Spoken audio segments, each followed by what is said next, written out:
my god, the stream is offline.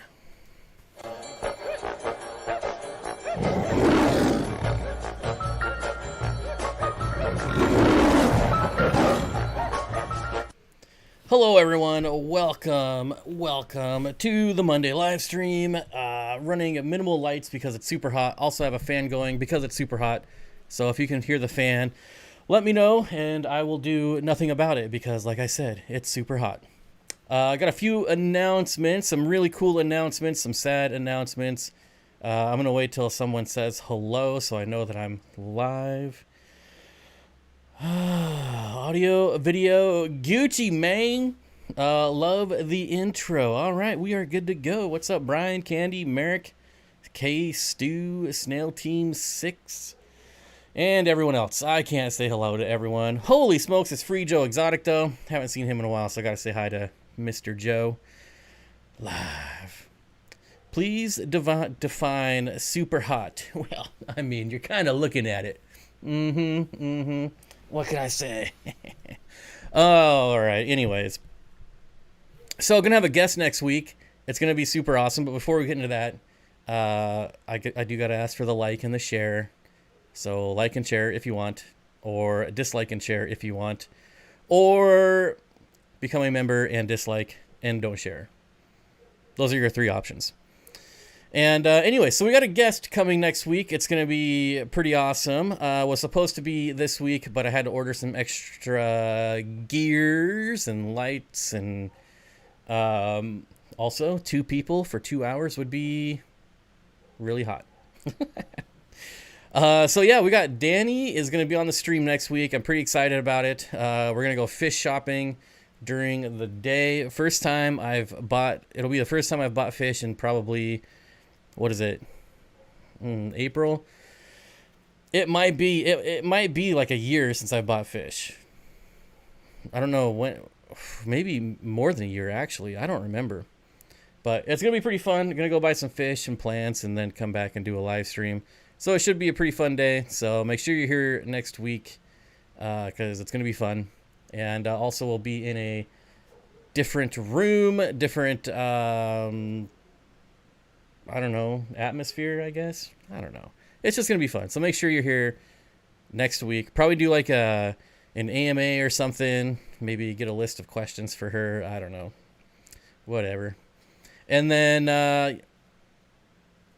other sad news is that officially shut down the fish room today. I flipped a switch. No more lights. No more air compressor going at 24 hours a day.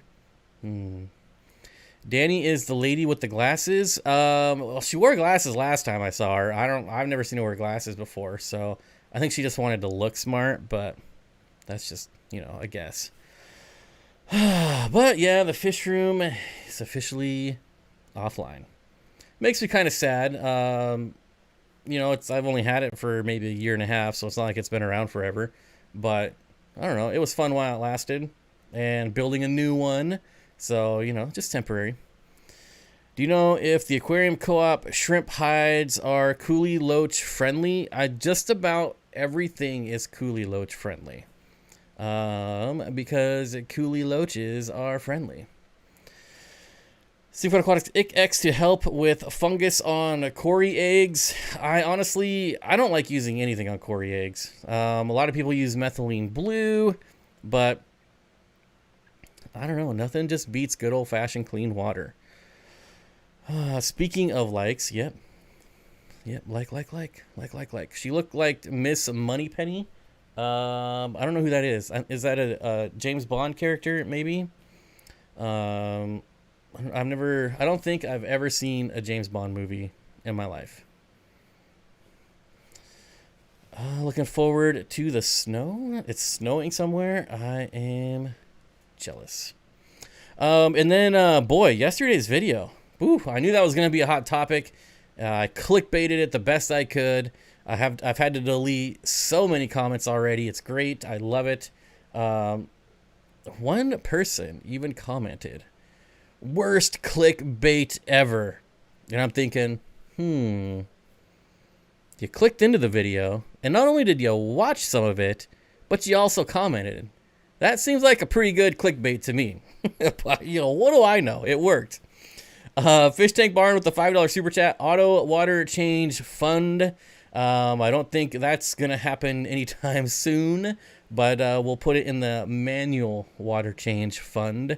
Andrew Purr, welcome to the Steen Dream team. Welcome back, I believe. Either way, welcome. Going to be a lot of fun. Super busy weekend last weekend, so I couldn't bust out the members only live stream. I pretty much been going nonstop since, I don't know, since Thursday. Tomorrow is going to be another busy day working in the new fish room all day. Wednesday is going to be another busy day. I don't think I'll get a day to relax until Friday, which I'm really looking forward to. Matt McIntyre says 29 gallon with 3 black rams, 3 peacock gudgeons, looking for tank mates to fill the upper half. Thoughts? You could do like neon dwarf rainbows, like the Praecox rainbow. There's lots of tetras that would work. Peacock gudgeons and black rams. Boy, you could do hatchet fish. I'm really missing hatchet fish lately.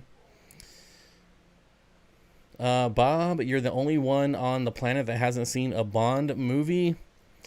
I've seen pieces of Bond movies, but I've never sat through an entire Bond flick. I don't know. They've never done it for me. Anyway, so 3 black rams, 3 peacock gudgeons. That's an interesting. I'm actually surprised that they all get along on the bottom of that tank. But I think hatchet fish. Some nice marble hatchet fish would do awesome in there. Of course, you could do, you know, like in the background here, white cloud minnows are pretty awesome. Very underrated. Oh, Danny Does Life is here. We were just talking about you coming on the stream next week. And, you know, also, if you want more Danny content, she's in a lot of members-only videos. So, you know, become a member. Ordered a couple rainbows on Aquabid, and they came in like 5 inches. I have no idea what I'm going to do with them yet. People don't realize how big some rainbow fish get. It's pretty crazy. Trish says, I made a drip line with co-op airline and drip emitters. Work great. A drip system would be pretty cool. Pencil fish. Yes, there you go. That's a good one. I was trying to think of something a little more uncommon, so I chose hatchet fish. But pencil fish would be a really good one, too. I never liked hatchet fish until my friend got some, and now I love hatchet fish. Yeah, as long as you have a secure top. Just keep that top secure, and because they are definitely jumpers, for sure. Lurking on the way home from softball practice. Has Danny got a channel? Yeah, you're looking at it right here, buddy. Right here. So don't even think about it. No, the only place you'll see Danny content is on my channel. Currently. I've told her to start a channel, but whatever.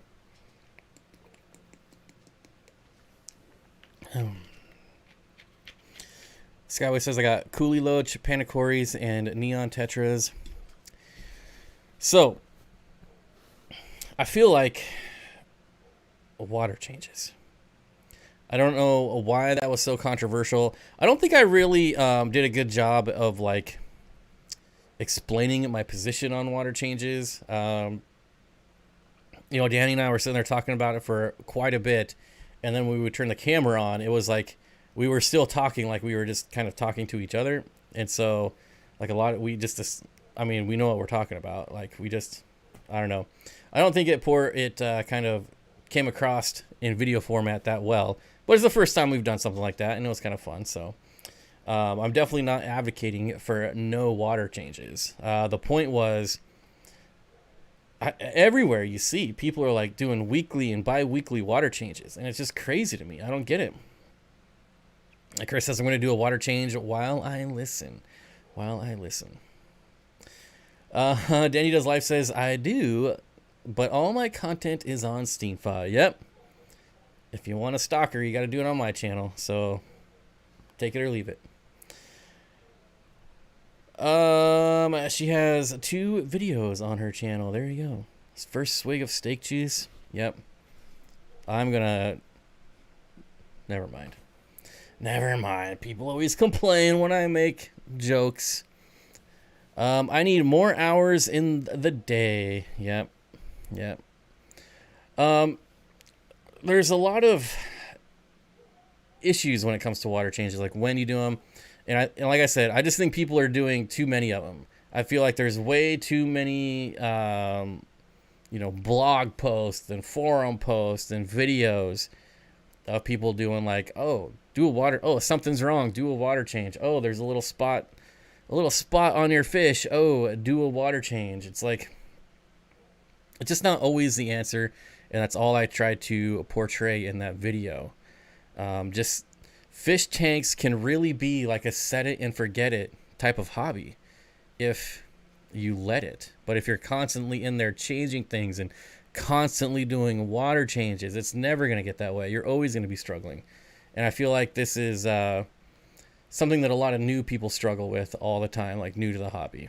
Part of the problem is they get terrible advice from like Petco or PetSmart. They buy things like Tetra Safe Start, all that crap, the junk products that really don't do new hobbyists any favors. Too many water changes for sure. Yeah, and there's the other thing is people don't watch the entire video and then they make a comment like, well, if you would have watched the entire video, like some person was like, I'm breeding, I have to do lots of water changes. And I'm like, I specifically said that in the video. Like, unless, that's one of the cases where you should be doing lots of water changes if you have lots of fry and grow out tanks, and it's fun. Stephen P 2003 says, I water change multiple times a week because 100 bristlenose plecos growing out in a 29 gallon is crazy. Yes. Yep. I get it. In my 55 gallon breeding for profit tank, guppies, plecos, and shrimp. Crazy amount of water changes. I was having to do water changes every other day. $2 super chat. More jokes, please. More jokes. Well, just look in a mirror. The water looks off. I changed 25%. I can kind of tell by paying attention sometimes. Eventually, you'll get to a point where you can just smell. Like, people always assume, like, oh, you got 30 fish tanks. It must stink. No, if it stinks, then there's something wrong. So a lot of people, like a lot of people that have been doing this for a while, and they made the comments too, like, I can just smell it when something's wrong. Like, you can smell it. And that's definitely true. Like, it was bound to happen sooner or later. I'm surprised it took this long. It's too hot this week, man. It's just too hot. It's just too hot. I'm sorry, buddy. Maybe later. 208 watching, only 79 likes. Hit the like button. Hit the like. I had a shrimp tank that sat by the window in my bedroom when I was in high school, and I never did water changes on it, but was also full of hair algae, I assume. I got so many shrimp out of that tank. Yep. And I feel like, someone's like, oh, something's wrong, I'm going to do a water change. And then now something's really wrong, and let's do a water change again. And there's definitely times when you should be doing water changes. Like, definitely not advocating for no water changes. If you're not careful, you can get like old tank syndrome. You can crash your tank.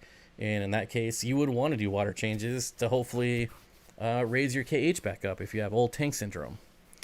So lots and lots of different variables.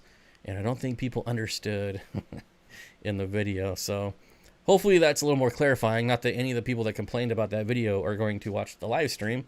But I guess that's all I got for my spiel. 15 minutes in. And we're good. We're good to go. Answer questions, comments, concerns. Hey everyone, talking a lot of sense, Bob. Ah, dang it. It just went away. Talking a lot of sense. You can't learn normal if it's constantly changing. Exactly. And I think the other thing people don't realize is not everyone knows exactly where their water is coming from.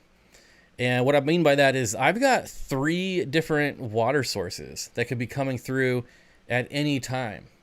One of them uses an insane amount of chlorine. The other two don't. One uses chloramines, the other one doesn't. And I'm certainly not the only one that has multiple sources of water.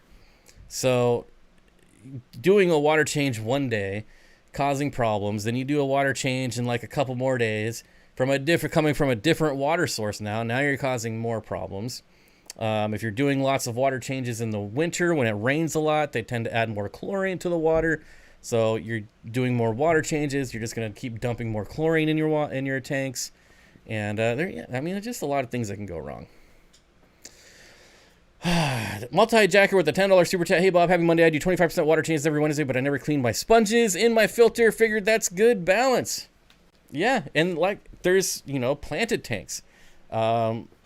If you're depleted on minerals, then a water change, except for my water in Seattle because there are no minerals, but a water change would be necessary to reintroduce minerals into your planted tank. Hi, buddy. Jamie McDonald says, I like having a well, so reliable for water changes. Yep. Yeah, I'm jealous of the well people. Wells are usually really good for plants, too. Lots of mineral content in the water. I know where the water comes, right from the tap. That's true. That's true. I'm in an agricultural area. Nitrates are ridiculous out of the tap. Wow. That's unfortunate. Checking in at 1 a.m. from the UK. Always worth it. Worth. SL30 Aquatics. Thanks for stopping by. I appreciate it. What is a good fish to focus on that is a little cichlid scape? I heard you ask this question multiple times before we started, and you're like asking for the holy grail here, buddy. He says, what is a good fish to focus on that is a little easy to breed and is not incredibly common, also that's easy to sell? Buddy, if there was an answer, everyone would be doing it, and then it wouldn't be easy to sell because everyone would be doing it. Also, as far as what's easy to sell, you have to go to your local stores and find out what they're selling. Find out what their most popular fish are, and just breed that. It's the best way to do it.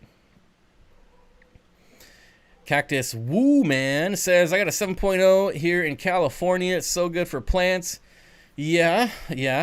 I would argue though that the mineral content is way more beneficial to plants than whatever the pH is. But yeah, definitely, having like a 6 pH or like an 8.5 pH makes it a little harder for some plants, but some plants do better in that water. Using bottled water to top off tank, okay. It is okay, but if you're using like RO water, you're not really doing anything as far as, obviously if it's RO, so you're not adding any type of mineral content or nutrients into the water.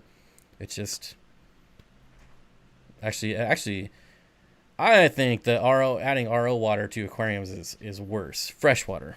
Obviously this is a freshwater channel. We're not talking about salt water, but I think RO water is detrimental to freshwater aquariums.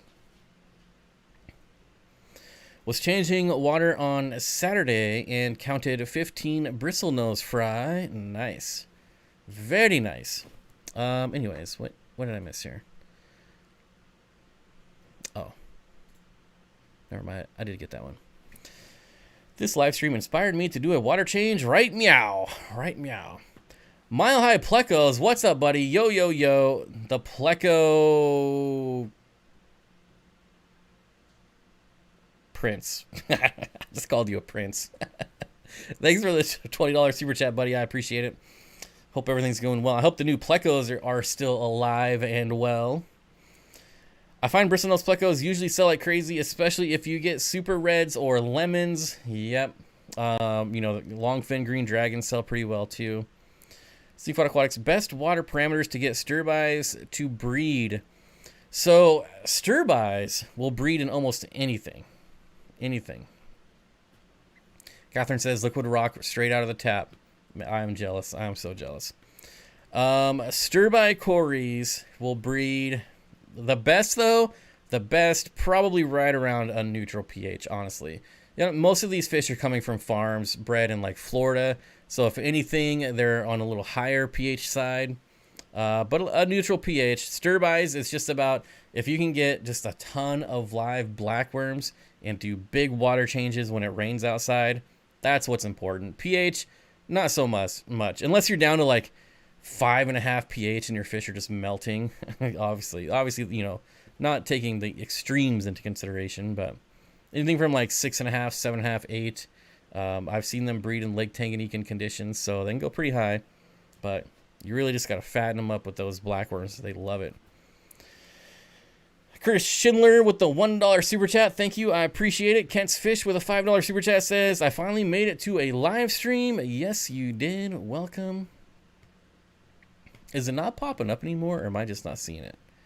I'm probably just not paying attention. I throw a 20 and he calls me a prince. Hey, man, it's better to be a prince. Nobody wants to be the king. Everyone's always trying to kill the king. The prince, he just, you know, just glides along in life. He's got the easy life. So trust me, it's better to be the prince than it is the king. No stress. King has all the stress. Oh, there it is. There's the pop-up. It's just super late.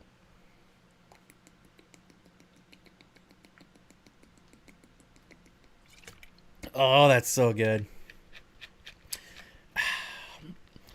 I'm a big believer in the weekly 50% water change. I run Highlight and CO2, and plants love clean water. I've never seen a rainbow complain either. Yeah, stocking has a lot to do with it. Like, I wouldn't go more than a month without a water change on rainbows. Now, obviously, if you're running Highlight and CO2, then you're kind of in that where you need to do the weekly water changes. Definitely. So but I feel like that's more of an outlier. Like, that's not the norm. Pleco says he makes a good point. I'm telling you, Prince has the easy life. I've heard timing the water change with a full moon is a trick for some also. I've never heard of Corys spawning in a full moon, but if it's a full moon and it's raining out, it has to do with the barometric pressure that can trigger Corys to spawn. So that's why you want to do it in like a thunderstorm or just usually when it's raining. You can always get them to spawn as long as they're nice and chunky. Where's the love for the clown plecos? Everywhere, man. I love clown plecos. I've always talked up clown plecos. Super durable, amazing, and very hardy. I guess I did say durable. Hardy, same thing. Apparently people are really attached to their water changes. Well, it's oh, I thought I saw someone, but it was someone else. Never mind. It's definitely turning into a controversial subject, which, hey, controversy. I don't know why that sounds weird, but does well on YouTube. I need more controversial topics because that video yesterday already has like 9 million views. It's ridiculous. Almost 9,000 views already. So yeah, how about we brainstorm some more controversial topics? Should try to mix in tap water. Wait, should I try to mix in tap water to bring JH up? Mix it in, like, are you getting water from somewhere else, or does all your water come from your tap? I guess I'm kind of confused. Gotta run. Have a good night, everyone. Prince Mile High Pleco out. Well, thanks for stopping by real quick. I appreciate it. Good to see you as always. Who else do we got going on? Collins Critter Caves, hello. Alphabet Grow, hello. Want to talk about controversy, say Moreno moss balls right now. Oh man, everyone jumped on that train, didn't they? Everyone. Can't blame them. I mean, you really can't blame them. If it rains here on a full moon at night, will I be able to finally find pygmy Corys? No. But if you had some and it rained and it happened to be a full moon, you could probably breed some. But you got to find them first. Controversial topics. Number 1, bettas and Oscarfish. Great tank mate. I don't know that would be a good controversial topic. I think people would just see that as a troll. Like, that's an obvious troll. Only using RO water. GH has dropped, but everything is looking good. Honestly, I've never really worried about GH or KH unless something is really going drastically wrong. The only time I get worried about either is in like old tank syndrome. If nothing's going wrong, then I wouldn't even worry about it. But I'm not a huge fan of RO water, like I said to begin with, but that's just me. It's probably a little biased because my tap water is basically RO water and I'm sick of it. So there might be a little bias in there. For the half of you slackers that didn't hit the like button, reevaluate your life choices. Dogecoin. Buy Dogecoin. Buy it lots. Did someone say Dogecoin? Dogecoin. My beta is great in my community tank. Now that would be a good one because betas are great in community tanks for sure. You can definitely get a butthole beta every once in a while, but I would say for the most part, that's definitely kind of a myth that's been around for a long time, long time. Jason Von Arks with the $5 super chat. Thank you, my friend. I appreciate it. Have you found test strips or liquid test kits to be more accurate? I'm going to tell you right now, I am definitely in the minority. I hate liquid test kits. I just cannot stand them. I think a lot of people hate the test strips because, they're not as accurate as the liquid ones with absolutely no data to back that up. Zero. It's just one of those myths that have been going around. When I got back in the hobby, everyone was like, you need the liquid. The test strips are crap. They don't work. And I've literally never had one not work, ever. I don't know. I don't get it. I hate the liquid. I think the liquid test kits, especially the API nitrate, that's one of the worst kits ever. Like liquid, test strip, electronic, whatever. That nitrate test kit is horrible. I can't tell you how many times someone has told me that I've got 0 nitrates. And I'm like, no, you don't. Yeah, my liquid test kit says 0. And I'm like, no, you got nitrates. You got 50 fish in a 10-gallon tank. Trust me, you got nitrates. It's a really hard, it's not hard, but it's just, you really have to pay attention and make sure you're doing it right. I mean, you have to put that thing in like a paint shaker. I mean, it says right on there to shake vigorously for like an hour. I exaggerate, but also, the size of the drops. You'll get a different size drop if you're holding the thing like horizontal than if you do like vertical. Like the size of the drops are different. So would that change your test a little bit? I feel like it would. I don't know. I feel like for consistency, the test strips pretty much never going to change. Like you can't make the drop smaller or bigger on accident. You can't like not shake it enough or shake it too much. It just works. SKC Janelle says liquid test kit too much work. Exactly. When you're someone who has like 50 tanks, you're really going to go through all 5 of them like on every single tank? No. That's ridiculous. Test strips are easy. They work. They're tried and true. There's nothing wrong with them. I don't care what anyone says. They work just fine. Now, if you're holding on to a test kit that expired 3 years ago and you're complaining that it's not working, then that's your own fault. But, man. Yes, and defined shake vigorously, right? Me shaking vigorously might be different than you shaking vigorously. I don't know. Joe Williams with the $5 super chat. The most accurate test kit is the one you actually use. I test way more often when I have strips handy. Yep. Another water change comment, I guess, or question was having to do with like gravel vac and removing fish poop. Well, it's not fish poop anymore if it's gone through the cycle, right? The cycle breaks it down, and then, you know, we call it mulm, whatever. It's basically just inert dirt. Like, it's not dirt, but it's just inert. It's the same thing that's in the bottom of like ponds and lakes, and it's really not fish poop anymore. That's why it doesn't smell. Like, I've got 10-gallon tanks that have like mulm on the bottom. It doesn't smell like poop because it's not poop. It's not. It's gone through the cycle. It's been broken down. And then you get, you know, I don't have plants. Should I remove it? People with planted tanks have the same stuff in there. You just don't see it. If you got a full carpet of, I don't know, hair grass or dwarf micro chainsword, whatever, it's still there. You just don't see it because the plants are covering it up.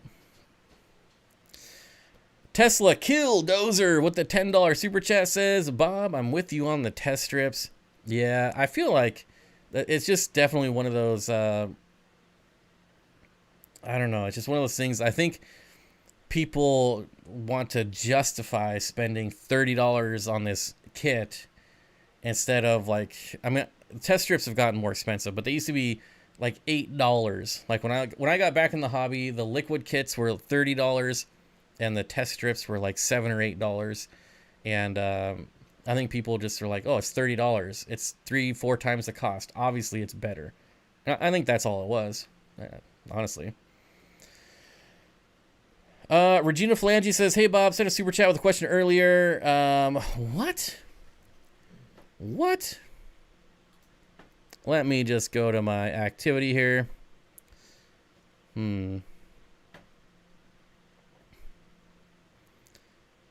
I don't see a super chat.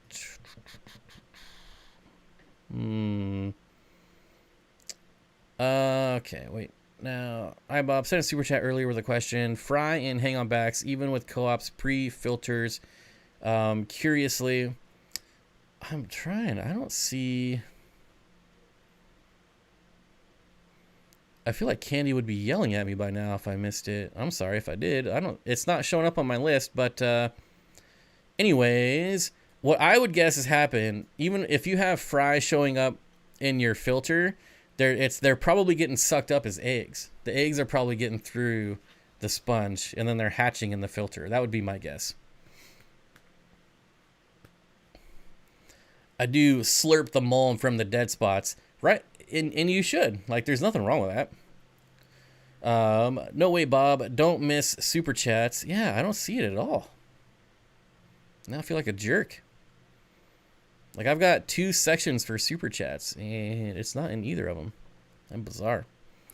Very bizarre. But thank you for the super chat, and sorry I missed it. Any brand test strips best? I see Aqua Care Pro on Amazon. So I've always used the Tetra brand, and from what I've heard, that the Aquarium co-op ones are pretty good, but I haven't got a chance to use them yet. So as far as the ones I've used, I really like Tetra. I've never really tried the API ones, and that brand that you said I've never even heard of before. So, but I'm gonna say I've never had any issues with the Tetra ones, except that they are getting more and more expensive. You did miss it, but it's too far back for me to see now. What in the heck? Well, I'll be a monkey's uncle. Dang.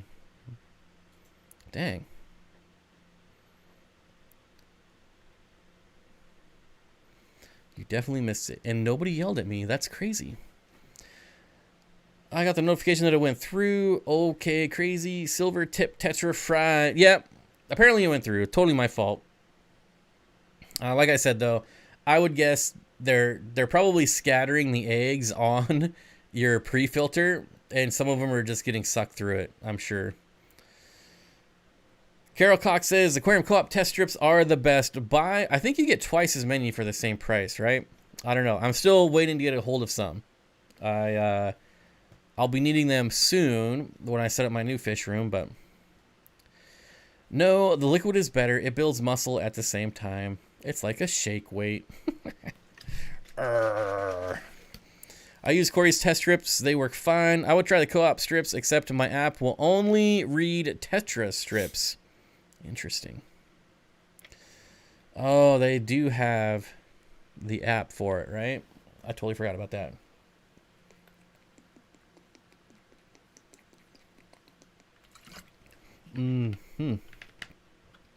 What would you put in a Planet 75-gallon community tank? Rainbow fish. Right? Rainbow fish, Corydoras, and Epistogrammas.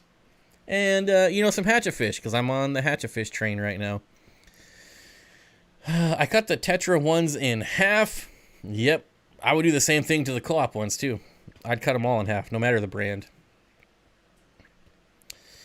Steenfott Aquatics, thanks for that video. I have been caught in the same weekly water change habit as most, thanks to the wonderful internet, despite having a bazillion plants, rethinking it all now. It's not necessarily a bad thing, especially if you have a bazillion plants. If you're doing weekly with a bazillion plants, they're just going to grow even faster. It was more for, like, I can't tell you, like, I could probably go on Facebook right now and go into just a random group and someone's like, what's wrong with my fish? I've been doing daily water changes for the last week. And it's like, well, that's what's wrong. Stop doing that. Jeez. Do tell about the new fish room. So the new fish room has been halted for the last couple weeks. It's fairly small, but it is bigger than the one I just took down today. It's 8 by 16, 9 feet tall. I'm thinking about having a custom aquarium built that is 7 feet wide, 4 feet tall, and 3 feet front to back. Thinking about it. Very expensive, but it is something I'm thinking about for my puffer. I think that would be pretty cool. I want to do 7 by 4 by 4, but I can't push it out 4 feet because that would take up too much room for like my 40 breeder racks and things like that. I would lose like a whole row, and I don't want to lose a whole row of tanks. So 3 feet should be fine. That's still 7 by 4 by 3 is still pretty dang big. So we'll see. The only thing that's kind of holding me back is really I only need the front plane or the front pane of glass. Like the sides, the back, you're not going to be able to see it. So it's a lot of money to spend for like a glass box when I only need a quarter of that glass box. So I'm not decided on what route I'm going to go. At first, I was thinking about doing the plywood build, but that takes up I would lose a little bit of room with plywood build. So I'd have a little less water volume. So I don't know. I just don't know. I feel like I hit the jackpot this morning. Seen my first... Oh, see you later, buddy. First jumbo Cyprichromis fry. Amazed how big it is. I'm telling you, Cyprichromis, even non-jumbo. Like, they take flake right out of the mouth. And by out of the mouth, I mean when the mom spits out the fry. Oops, I forgot to turn my ringer off. Oops. I love Cyprichromis. I'm actually looking for Cyprichromis in my new fish room.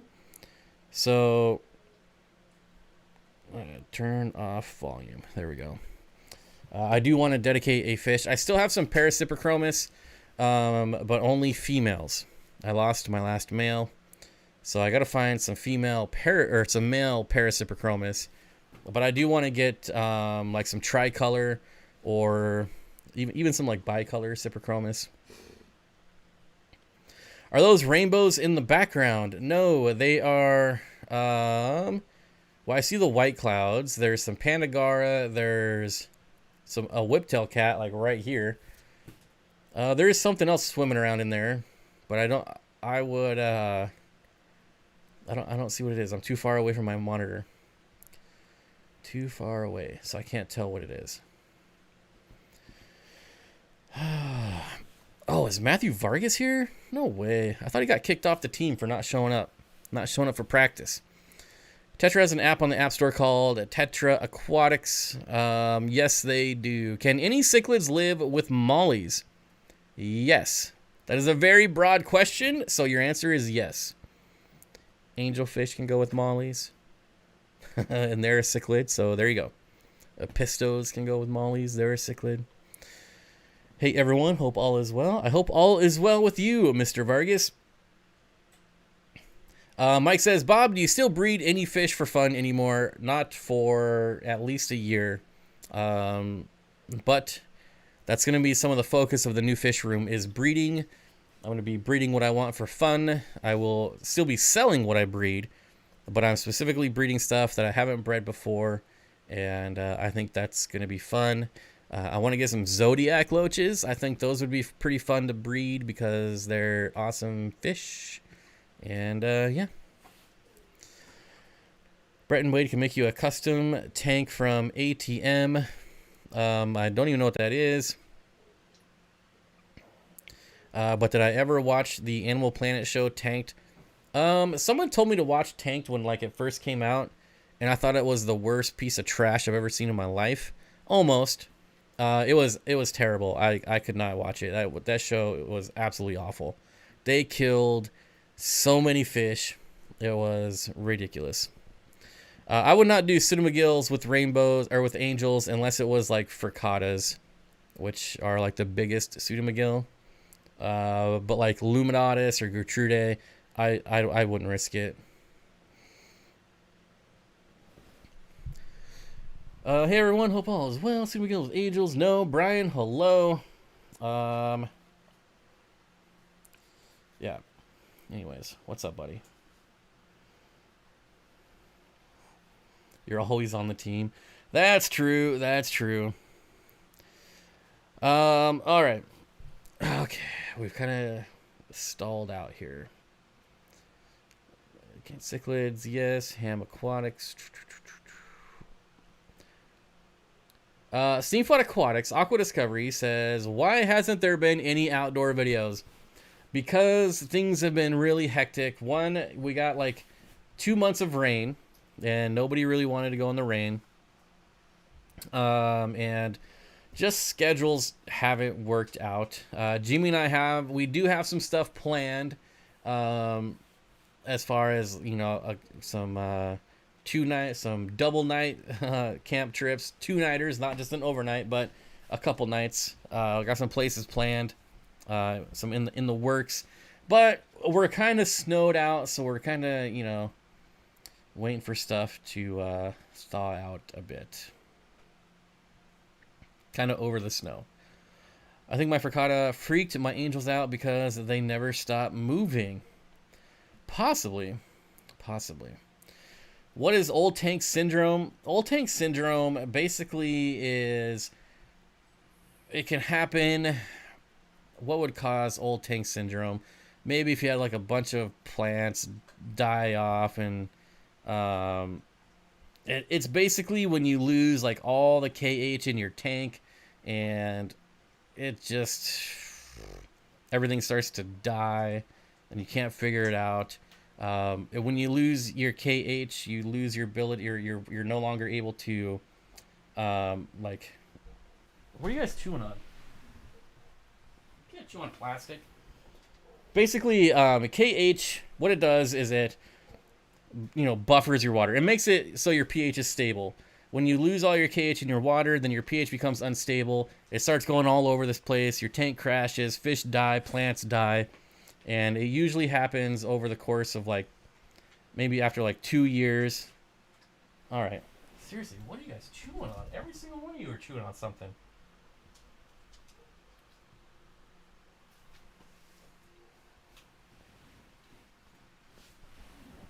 Get out of here. Get out of here. When your tank can't buffer anymore, yeah. And so when you lose all your KH, your pH is going to just swing like crazy. You're going to have wild pH swings. And in order to get your KH back, people will say, we'll do a big water change, but it's not that easy to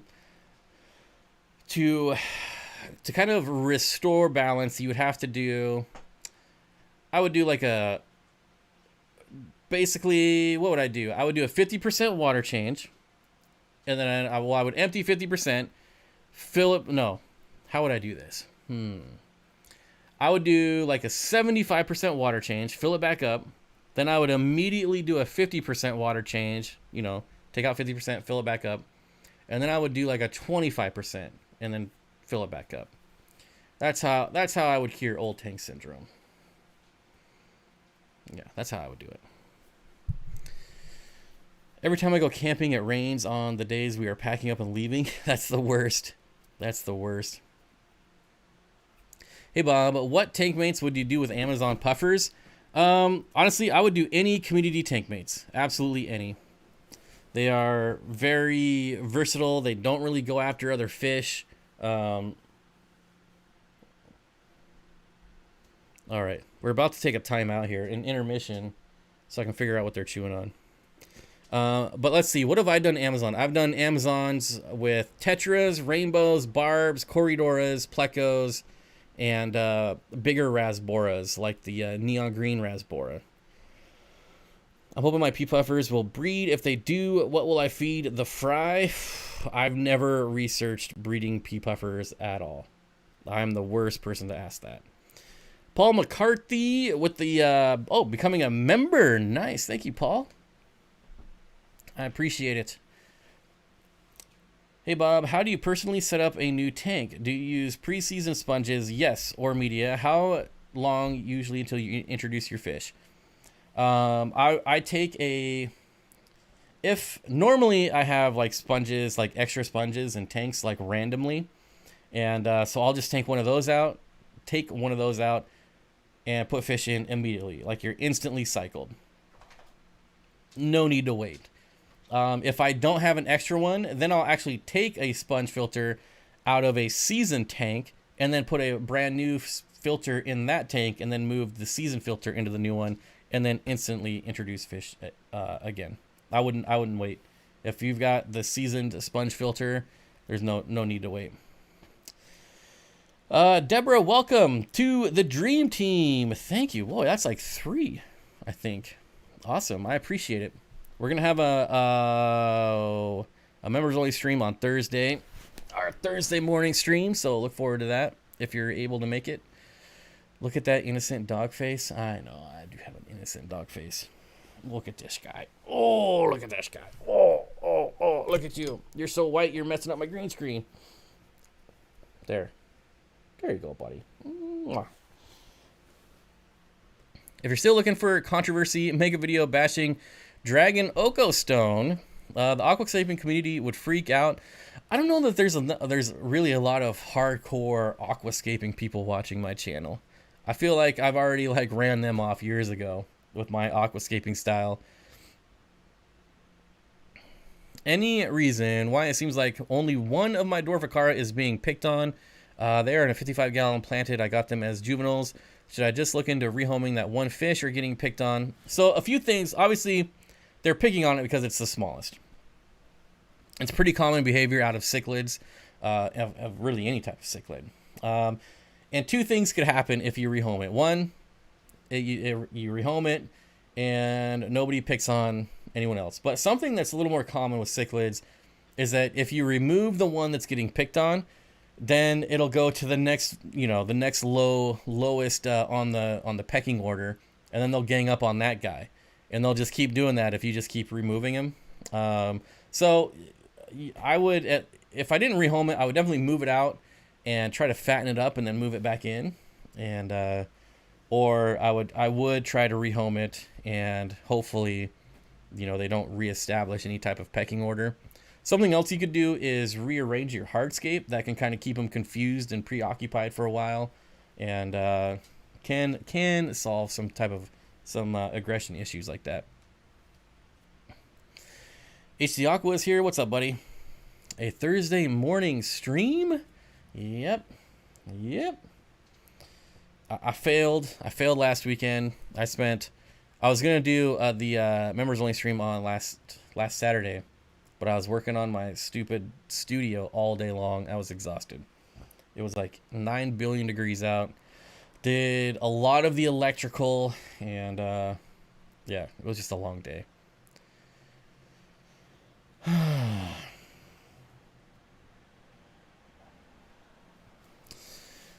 All right, what else? Aloha, Jesse. My 5-gallon red crystal tank is covered with detritus worms. I feed a lot to breed the snails. Is it bad for the shrimp? No. As long as your nitrates aren't spiking, I wouldn't worry about it. Ryan Wetzel joining the Steen Dream team. Thank you, my friend. I appreciate it.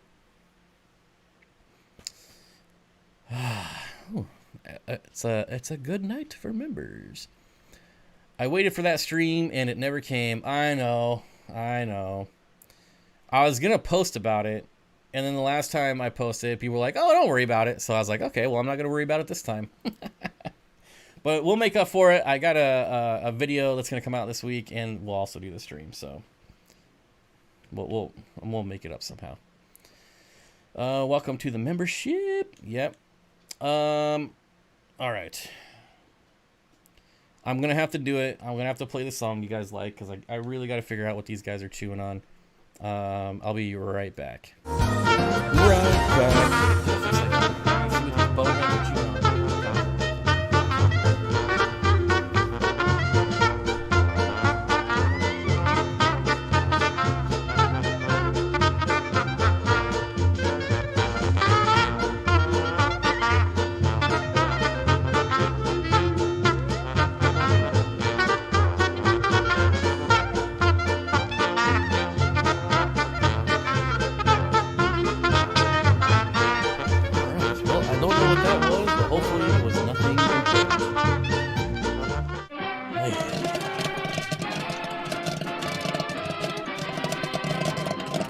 And now, on with the show.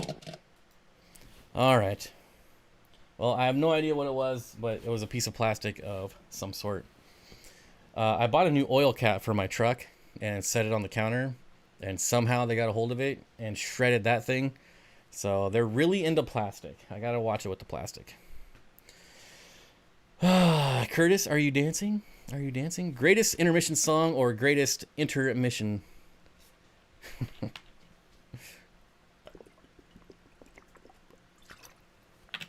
All right. Okay, what did I miss? Did I miss anything?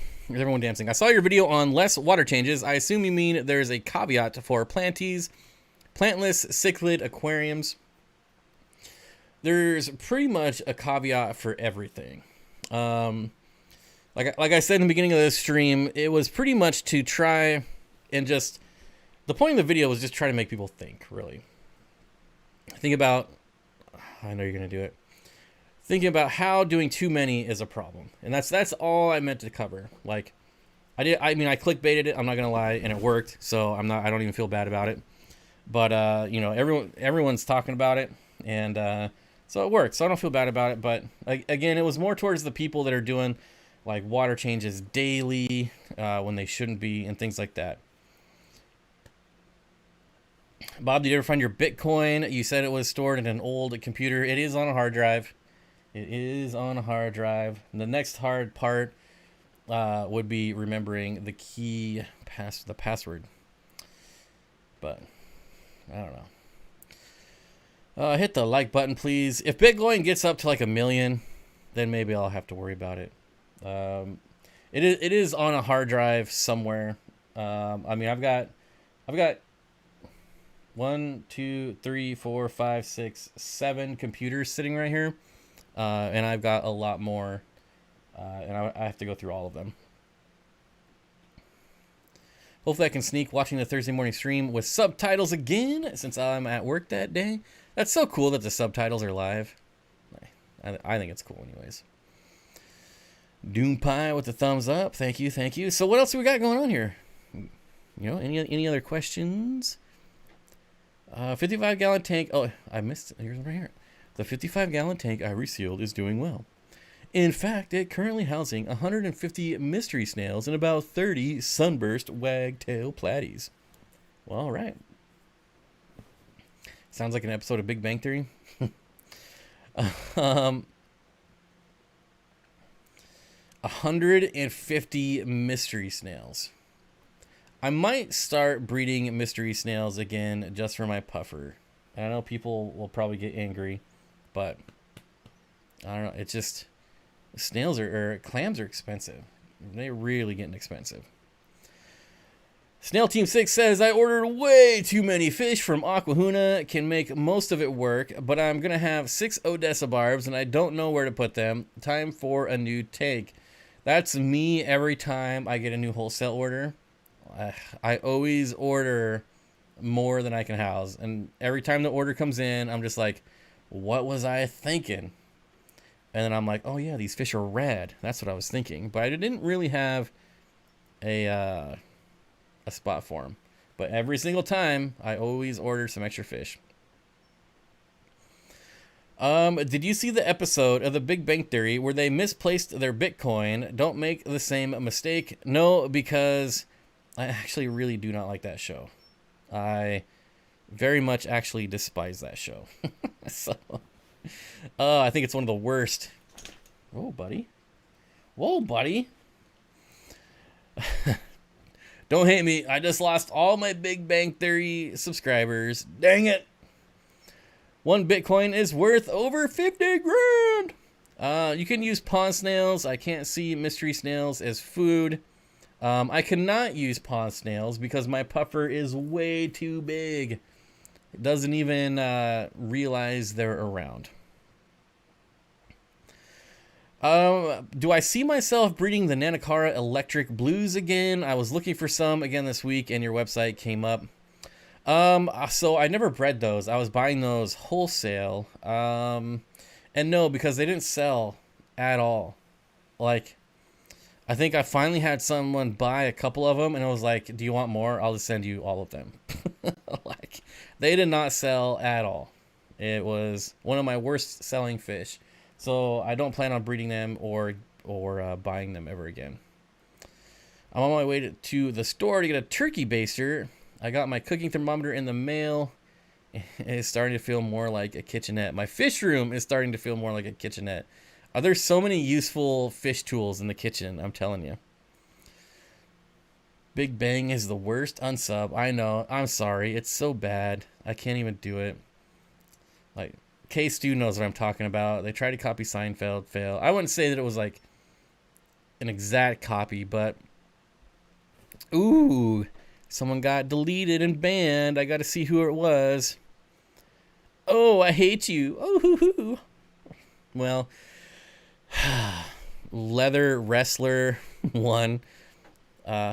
Just know that I love you. You may hate me, but I love you, buddy. Thanks for the super chat. Oh, did I miss it? Oh, yeah, boy, I'm just not on it tonight. Colin's Critter Cave with the $1 super chat. Oh, the tree emotes. I've never seen that one, ever. I guess it's not an emote, but they're still trees. I like that one. I approve. Thank you for the trees. I'm considering putting the barbs with my daughter's Molly's thoughts. I think it'd be all right. I think it'll be all right. Kyle Morrison, my website is disabled right now. Like, you can go to it. That's just my name, steenfottaquatics.com. But it's disabled. You can't buy anything. Not even apparel. Which I didn't know about until like 2 weeks ago. What's the best paint on the back of the tank? I love Plasti Dip. I don't know if there is a best. People buy like the 99-cent black spray cans. But I love Plasti Dip. I love that it's like a flat black, and you can peel it off if you want to. So, not that I've never peeled it off, because why would you ever want to? But I don't know, just something about having the option. There's my website. Yep. Hey, I realize Jenny Lynn says I love Big Bang. I mean, obviously it was a super popular show. I mean, they made like what, $1 to $2 million an episode. So obviously a lot of people liked it. It just wasn't for me. So Camantha says she hates me too. Well, that's all right, Camantha, because I love you. I also use Plasti Dip. It's nice. Thanks, Bob. Just need him to grow up a bit. Yeah, honestly, I don't know that I would ever be worried about Odessa barbs, even like full grown, being like overly aggressive. What fish do we see in the background? Well, we see white cloud minnows, we see whiptail catfish, we see pandagaras, and then the one that's like really going around does kind of look like juvenile rainbows, but I mean, there's also some that kind of look like shiners, but they're definitely not. So there's definitely a mystery one in there somewhere. First stream, I'm the only one here because of the co-op. Oh, first stream, I am only here because of the co-op, but I will hope I will be pleasantly happy. Fluffy McCumber. Fluffy McCumber. I recognize that name from the co-op streams, I think. What's the longest you've ever gotten to not doing water change because of heavily planted tanks? I mean, I currently have tanks that I haven't changed water in over a year. It's just top-offs. Top-offs only. Corey really needs to sell that red co-op hat. No way, buddy. No way. I will not allow it. I am the only one in the world with the red co-op hat. Just like Zenzo is the only one in the world with the white one, I got the red one. I will not allow it. I won't. I could use organic soil in a lowboy style. Oh, could I use organic soil in a lowboy style aquarium if I was going to use some terrestrial plants on top? Do I cap it with sand, or should I just stick with aqua soil to be safe? You can absolutely use soil. If you don't cap it, it's going to be really, really messy. And I think the problem you're going to have with a lowboy is that it's only 10 inches tall. So if you've got like an inch or two of soil, an inch or two of substrate, I mean, you're pretty much already taken up like half the tank. So just, keep that in mind. But yeah, you can absolutely use just dirt if you wanted to. Snell Team 6 says, I have 3 Odessas in my 46 bow with tigers in Buenos Aires and more. The Odessas are definitely the boss.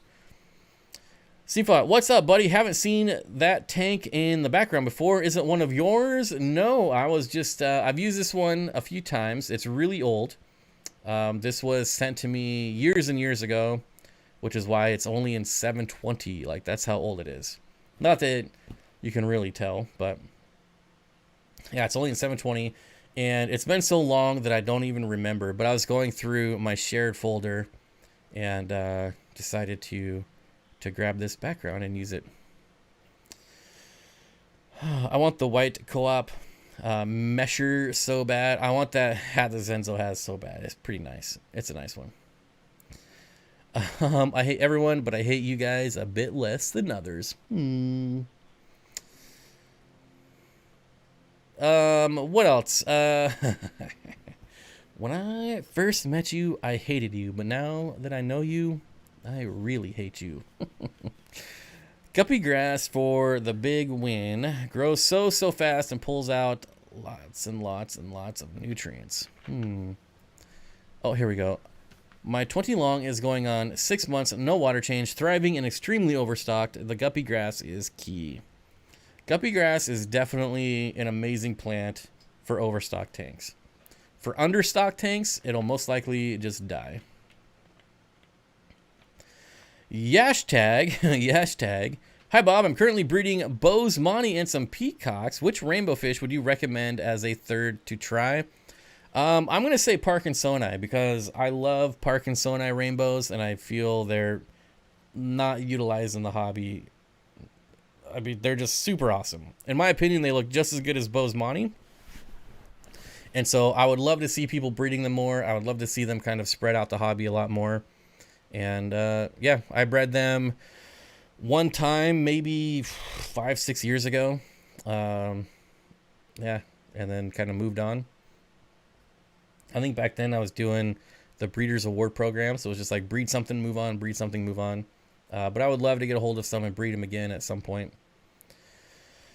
Thanks. Figured you'd answered the question about the tank in the background before, but just joined the stream. Busy night. Yeah, I mean, honestly, it's probably been like at least a year since I've used this background. I found some other ones too that I might swing in, including a saltwater one. I almost used the saltwater one tonight, but every time I use the saltwater one, people are like, "Oh, you're getting a saltwater tank?" I'm like, "No."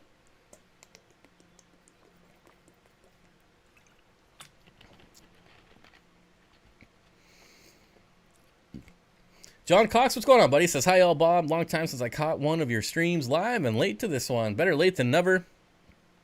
Still got an hour to go, so lots and lots of time. What else would I breed? Any other rainbows? I don't know. I think, a good one to breed if you want to sell a lot would be the Herbert Axelrodi. Yellow rainbows always sell. They're just beautiful fish. SL30 Aquatics says, how fast is fast growing when talking about plants like guppy grass? I feel like I should be able to see that growing in real time. You should definitely notice like day-to-day changes. If your guppy grass is like happy and going gangbusters, you should definitely notice like growth like on a day-to-day basis. And even there's a lot of stem plants that, I mean, when I was doing like high tech, a lot of stem plants I had to trim twice a week. So yeah, when they're happy and growing, you can definitely, no need to delete it. What? Hey, T-Shot, what's up, buddy? Another hour? Yeehaw! Yeehaw! Isn't salt how you season a tank? Oh. And pepper. Don't forget the pepper. Very important. Ay, boy. I'm messing around with the tank backgrounds that Corey uses. Do you think the red Eco Complete would complement it better or sand? Well, what color is the sand? Pretty important, my friend. I really like the red Eco Complete. Fish look better on the black one, but I really like the red. I have a tank that I mix the red and the black in, and it looked pretty cool. I like that one. Is Kang Lee here? Holy smokes, Kang Lee is here. What's up, buddy? You will notice Bacopa day to day if it's happy. Yeah, Bacopa. There's lots of Liquidia, Rotala. Never happens for me, but Jungle Val would be one that if it's happy, people will notice. But it's never happy for me. I hate that plant so much. I hate it. That's a spice guppy. Bacopa. Yep. Use salt and pepper Corys to season a tank. Oh man, the jokes are just rolling in tonight. Oh man. Get this stream to 200 likes. We only need 9 more. Like please.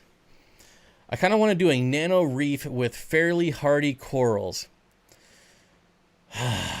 I am so anti nano tank. I am keeping my 33-gallon long. I realize that's not a nano tank, but I've been getting rid of a lot of fish tanks lately, and I can't get rid of that 33 long because I really want to make it a reef tank. And I feel like in the saltwater world, 33 is kind of like a nano tank in saltwater world. I finally didn't kill my jungle val, and I was so happy, says Seapo. Ah, man, I hate that plant so much. I think I've only been successful with it maybe twice. Maybe. Steven says, just saw my first buried a mono shrimp. I know they won't survive, but just thought it was cool to see. They have really big clutches. Like when they get full and they're like under their, fanning their eggs, it's pretty fun to watch. My jungle val is going crazy. Yeah. It's really one of those plants that like you love it or hate it. Most people love it because everyone can grow it except for me. I have a 74-gallon with a 6-month-old red ear slider and feeder fish that is now 2 inches long. Why can't I keep this tank clear? Because red ear sliders and turtles in general create a ton of waste. They require lots of filtration and lots of water changes. Josh's World. Hey, Bob. Long time no see. What's up, buddy? Good to see you. Got a lot of people coming out of the woodwork today. I love it. Danita's Life says Snail Team 6. I love that name. Yeah, it's definitely one of the best. Definitely. I have a 74-gallon. Yep, 6-month-old red ear slider. Not to mention that feeder fish also create a ton of waste, especially if you're talking goldfish. I don't know what kind of feeder fish you are using, but if they're goldfish, yeah, that's just a lot of poop. It's fine, Bob. We still love you, even if you can't grow a jungle val. The only jungle val I've been able to grow is the kind that comes from Lake Tanganyika. I've done pretty well with that one, which is weird because my water is the polar opposite. But I don't know. My dream tank is jungle val and panda cories. I might buy some panda cories next week. Oh, see you later, buddy. Maybe. Yeah, yep. Oh. Man, that dude gets hot. I think jungle val likes rock hard water. Well, maybe jungle val, but there's obviously different types like Americana, which doesn't. But I think part of the problem with jungle val is there's so many different variants, and you don't know really which one you're ever really getting. My favorite plant is Pogo. It thrives on my tank. Yeah, that's another one. Pogo Stemum stellatus octopus would definitely be a one that's one where you could like actually watch it grow. Like it'll grow as you're sitting there. You can see it growing. I have a teeny little neocardina shrimp that's less than a ½ inch that started to bury. She could only fit 4 eggs in her little tail. My Pogo died slowly. Want to try it again. Yeah. So anytime, you kind of have issues with the fast growing plants, if they like die off, it's usually not enough nitrates. Like a lot of people struggle with guppy grass because it grows so fast that it'll just consume nitrates so fast that once the nitrates are gone, it'll start to die. And I know that some people have that issue with octopus as well. It just grows too fast. My spiral vallisneria has barely grown after 2 months. It's so small. That's usually my experience, and others too, is that jungle val takes a long time to establish in like new parameters in a new tank. So the couple times I've been successful with it, like it didn't do anything for 6 months, and then one day it was just everywhere.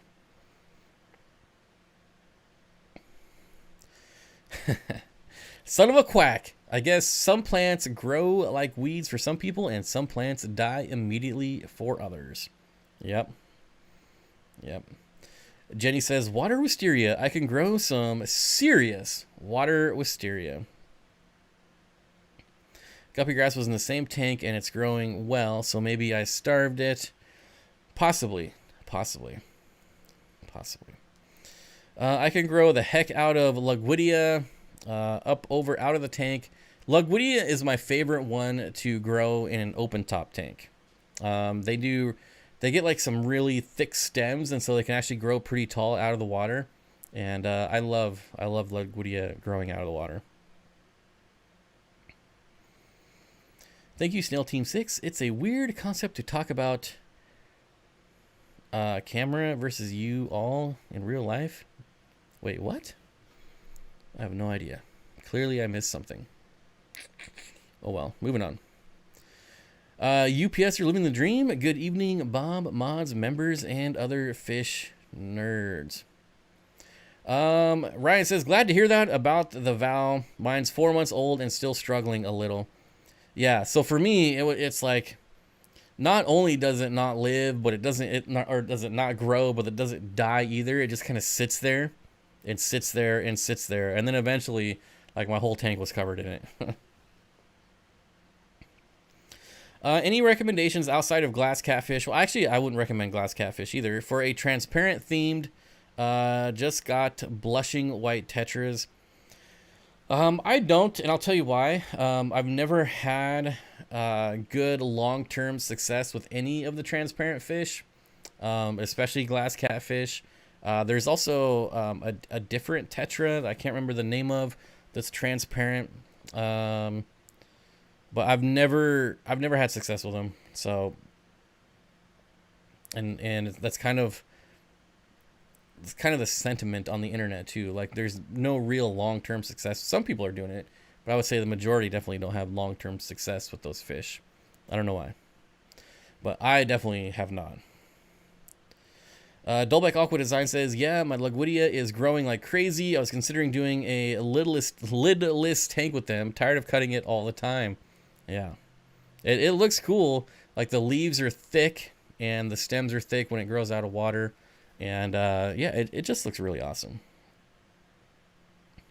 Aquatics says, I like crypts even if they overtake the tank. I miss my 75-gallon crypt tank. That was a pretty awesome tank. Just crypts, oh, there were so many crypts. It was crazy. Well, dang, that just broke my heart. Yeah, sorry. I've kind of, there was a time when I was like, oh, these transparent fish are so awesome, and I bought the transparent ones, and I bought some tetras too. I don't remember what the name of it were, but yeah. And the only thing I could really find as far as like glass catfish is that they're at the wholesalers, like in the farms overseas and stuff, is that they use an insane amount of salt in their tanks, like just crazy amounts of salt. And then when they ship them over, and wholesalers use a fair amount of salt, but nothing like they do over there. And then they go into, pet stores where they don't use any salt, or our tanks where there's really no salt. And then it's some type of like osmotic issue with not having enough salt. And yeah, they're just so used to having a ton of salt. And then you go into a tank with no salt, they're going to go into like osmotic shock. There was a transparent fish in the last co-op fish tour video, I believe. What's your personal routine for quarantining new fish? Well, it kind of depends on where they're coming from. If I'm buying from a trusted source, then most of the time I won't even quarantine. If I'm buying from some rando on the internet, then I'll quarantine for 2 weeks. If I'm anything that I buy to resell, I quarantine for a month. So, but if it's like Joe Breeder down the street that I bought hundreds and hundreds of fish from, then I won't quarantine. I'll just put them right in my tank. K-Stu says, I recently bought a trio of blue Steenfott gobies, and they're quite shy. I would be curious if you've ever had any, or if you have any dither fish, because I've never had like shy gobies ever. Off topic, but could magnolia leaves be used for tannins instead of almond leaves? I have a ton of magnolia trees around my house. I think I've heard of people using those. I've never used them myself, so I'm not going to be like 100% you can use them. But I'm pretty sure I've heard people using magnolia leaves before. But I might be wrong. Maybe someone in chat can chime in. Brian with the $9 super chat says, picked up a few tips and had a few laughs, but really need to get back to work. Keep up the controversial topics, Bob. Brian, thank you, my friend. I appreciate it. Have fun for the rest of your workday. Yeah, thanks. I appreciate it. Thanks for the help, guys. I'm thinking with my ghost shrimp and blushing white tetras, I was going to get some Indian glass fish, non-dyed, and then get the glass catfish. I'll be picking up some ghost shrimp soon. Oh, so I am very excited about something new that happened in my fish room this week. My hairy puffer ate frozen shrimp for the very first time.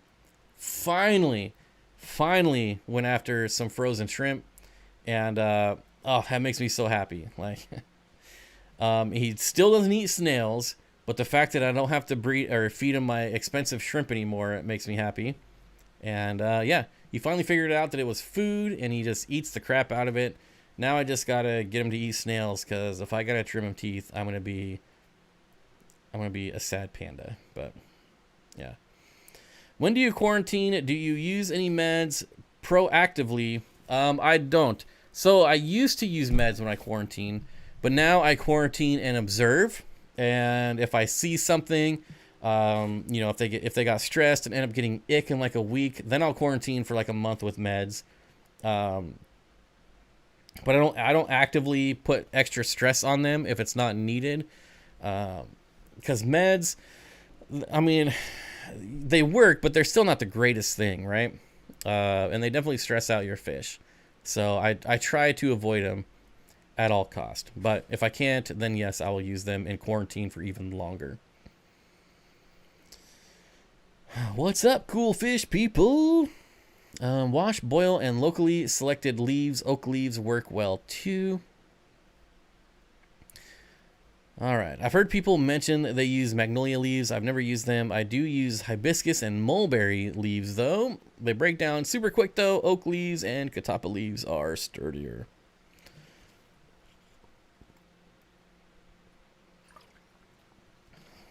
The Indian glass tetra almost have no info out there. So I'll see what happens after a year with the blushing white tetras.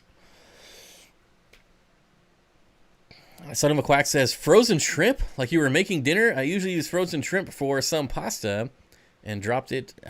Yeah. Yeah, just the frozen cocktail shrimp. Well, that is a staple for almost every fish in my fish room, as a matter of fact. Rainbows love it. Corys love it. Plecos love it. Yeah. I'd say about once a week, I probably drop in some frozen cocktail shrimp in all my tanks.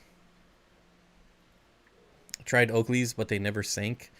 Yeah, oak leaves I feel like would take a lot longer. Maybe, I don't know if you tried boiling them, but boiling oak leaves would help them sink faster. Same philosophy on meds. Why mess with an otherwise healthy fish? Yeah, if it looks healthy, I really don't see a reason to put extra stress on like the kidneys and other organs with the medications. We feed vegetables to our fish. Is there a fruit we could feed? I've tried banana and I've had fish eat banana. I wouldn't say it was like their favorite food, and they're probably just eating it out of more curiosity. But otherwise, I haven't really tried too many fruits. I'll tell you, I know it's not a fruit, but I've never had luck with carrots. Like I see people using carrots all the time for plecos and stuff. I've never had anything go after a carrot. Snail Team 6 becoming a member. Yes, I've been trying to recruit him for years. Finally becoming a member. Thank you, my friend. I'm just glad to have that name in the member section, honestly. Snail Team 6. Boil the heck out of oak leaves, says Ryan. Boil the heck out of them. Dolbeck, boil them to make them sink quick. Oh, I guess I agree with everyone then. Travis says, thank you for your help. You've been getting into... Wait. Thank you for your help. Been getting into the hobby again after a good while and have been getting new fish again. Just picking your brain. That is awesome. That's why we are here. The nice thing about being here with 300 people that, I don't know half the answers to the questions that get asked, but between 300 of us, we can usually figure it out pretty well. I use magnolia leaves, berry, soy boy, soy toro, beery, soy toro. That is Obama. Obama just joined the dream team.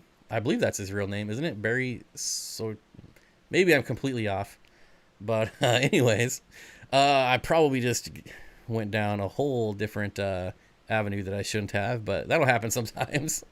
Welcome to to the dream team, 44. Good to have you on. Peppers, bananas. Ooh, peppers. I never would have thought that. Apples. Oh, apples, I bet, are a good one. Grapes, raspberries.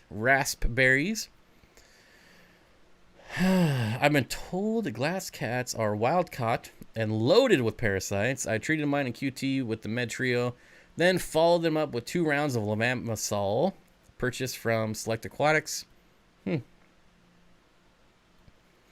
Some say I'm crazy as I put oak leaves and limestone in tubs for Daphnia as they need the calcium. I gotta try Daphnia one of these days. One of these days I gotta try it. My Severum love cucumbers and zucchini. I've had good luck with cucumbers. I'm actually going to be growing a lot of cucumbers this year just for plecos and shrimp. I really want to breed a lot of shrimp. I don't know why, but I really want to. Gary says, I ordered 2,000 scuds from Goliad. I'm going to assume Goliad's Farms, but maybe it's Gollum's Farms. I've never heard of that. Any tips for setting up a scud tank? I'm going to tell you, Gary, The only time I've ever had success with scuds is when I've never tried to have success with scuds. I've gotten scuds from Dan's Fish twice now, I think, and both times I killed them. I put them in a green water tank and they died. I put them in another tank and put all kinds of vegetables and just tons of stuff in there and they died. Right now, I have a tank that is just full of scuds. I have no idea where they came from. They just miraculously appeared in this tank. And I don't do anything. I don't feed them, nothing. I just, I feed the fish in there like normal, and there's like a bajillion scuds. And I don't know. I don't know. But they've been in there for like 2 months now. They're reproducing like crazy. I scoop them out and feed them to my fish. I don't know. I have no idea. Anytime I've tried, I've failed. When I don't try, I'm successful. Keep giving good advice for stable aquariums. Like my advice is like, I don't know how I'm doing it, but it's working. Stable aquariums though, definitely. Stop doing so many water changes. Oh, here we go. Carrots were a fail in my tank too. Cucumbers, they win. Yeah, I've tried carrots multiple times. Scuds love to live in the sponges. Let detritus build up. I mean, there is quite a bit of mold. And thank you, Streetwise, for the $5 super chat. I appreciate it. Gary with the $5. How's it going? It's going great, my friend. Going great. Oh, wow. Scuds are horrifying, like cyclops or copepods, but a lot bigger. They're basically like seed shrimp, except bigger. I love scuds. I wish I could be like purposely successful as scuds, because I would put them in every single one of my tanks. Oh man, they're so beneficial. They're like crack for fish, I'm telling you. They love them. Good thing about mystery snails is you can pull out the egg clutch to control the population. The bad thing about mystery snails is when they climb out of your tank and lay eggs on the outside where you don't see them, and then the snail doesn't go back in the tank and dries up and dies and smells horrific, then you have to search for a dead snail.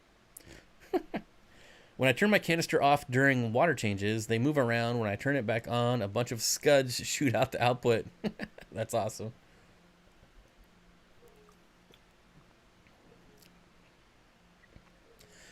UPSer says, what are scuds? This is the first thing I've heard of them. Although I've seen this lifestyle for almost 3 years. What? I've been in this lifestyle for almost 3 years? They're just copepods.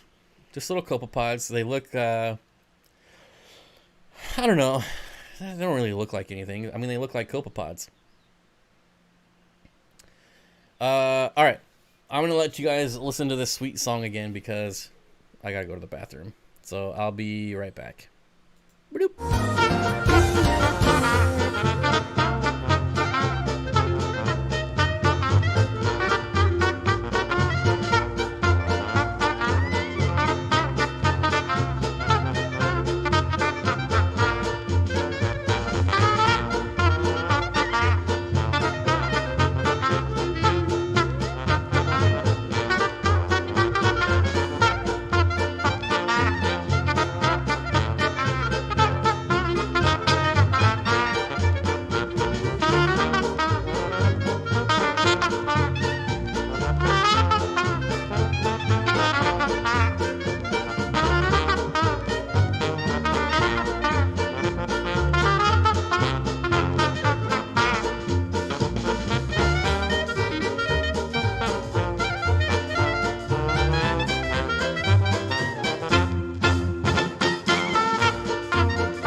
Didn't lose a lot of people, but I'm ready to hydrate, refresh, and refuel. All right.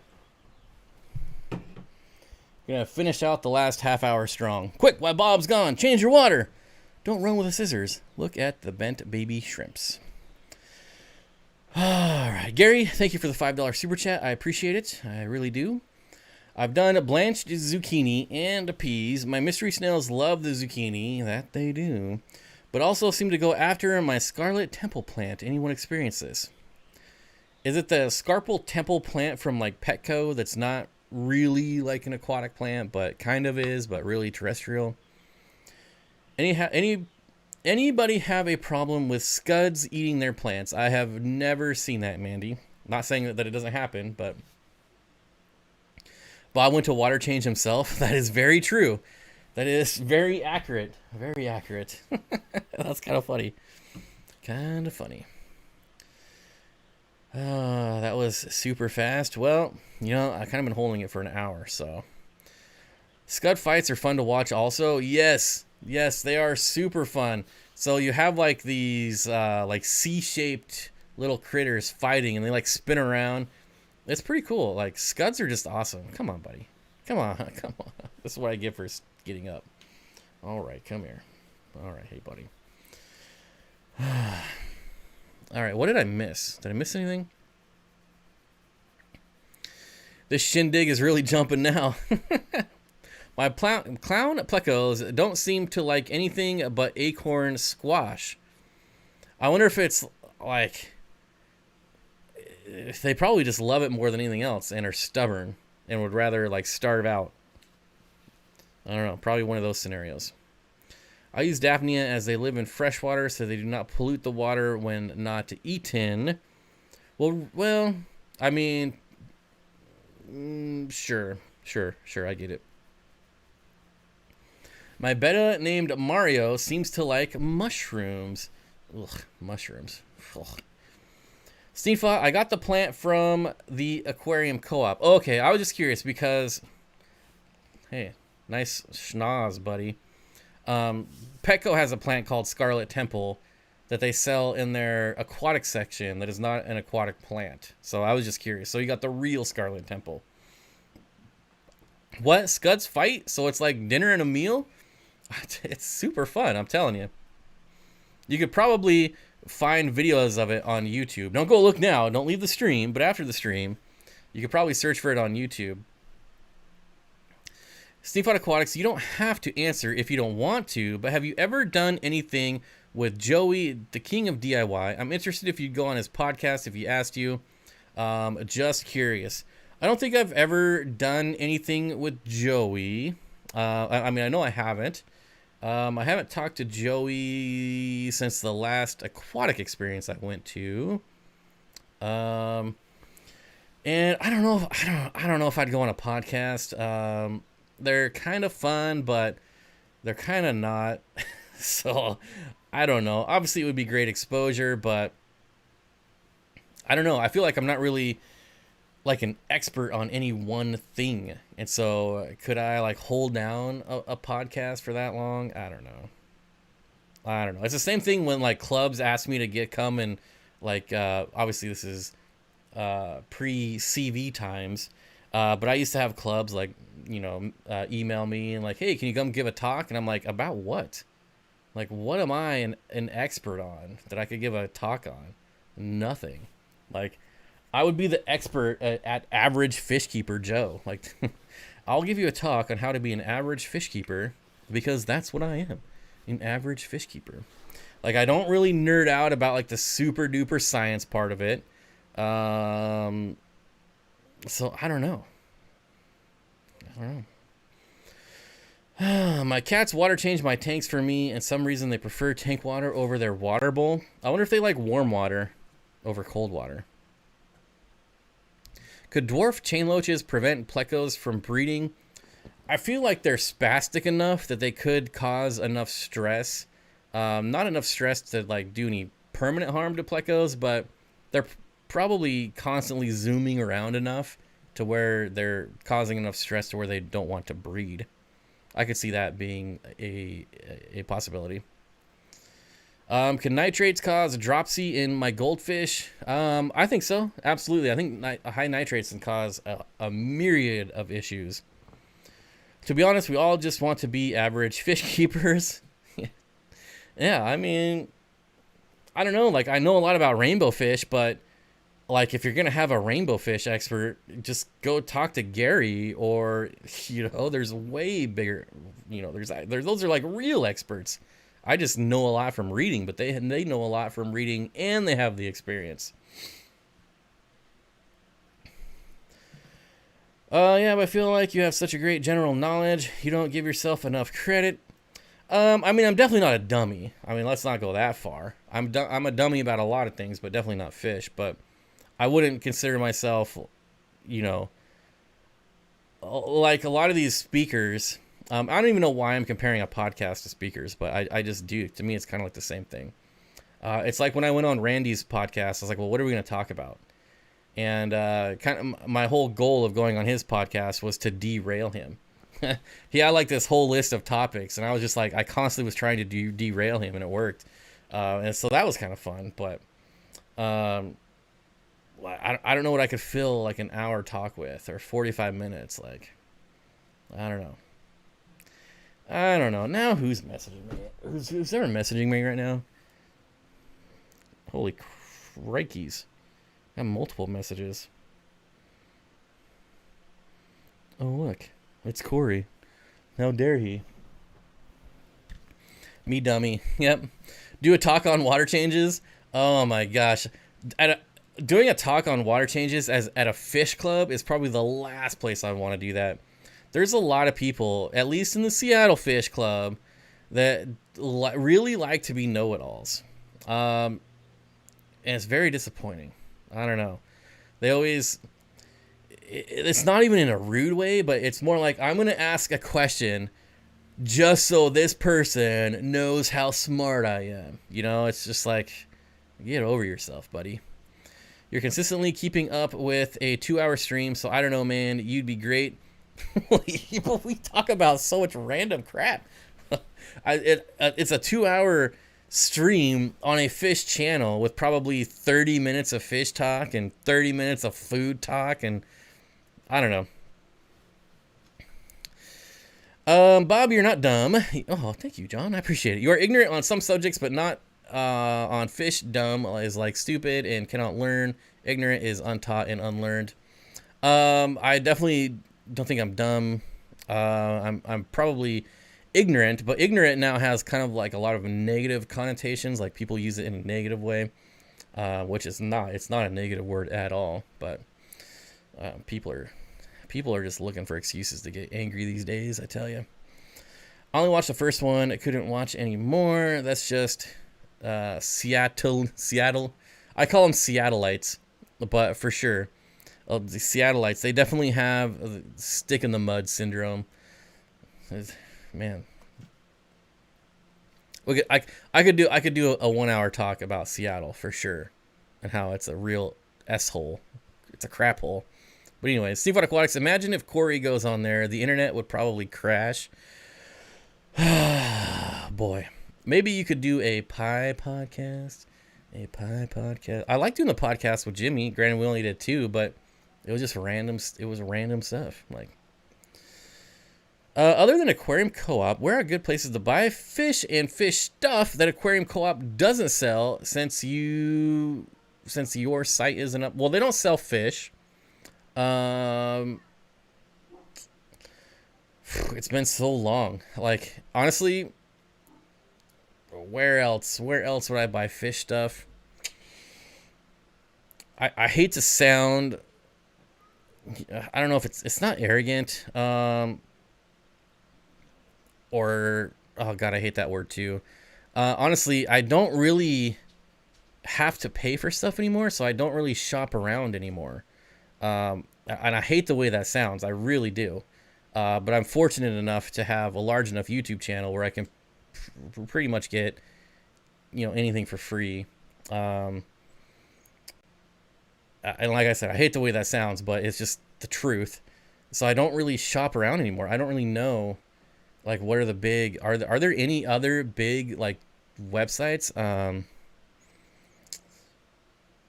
I just don't know. Like, obviously for fish, there's the Wet Spot Tropical Fish, there's Aquabid, there's Aquahuna, there's Dan's Fish.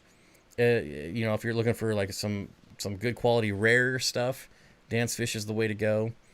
But as far as like supplies, I don't even know. There used to be a company back east I would buy from, but they started branding their own food, and I thought it was terrible, so I stopped buying from them. Yeah, I don't know.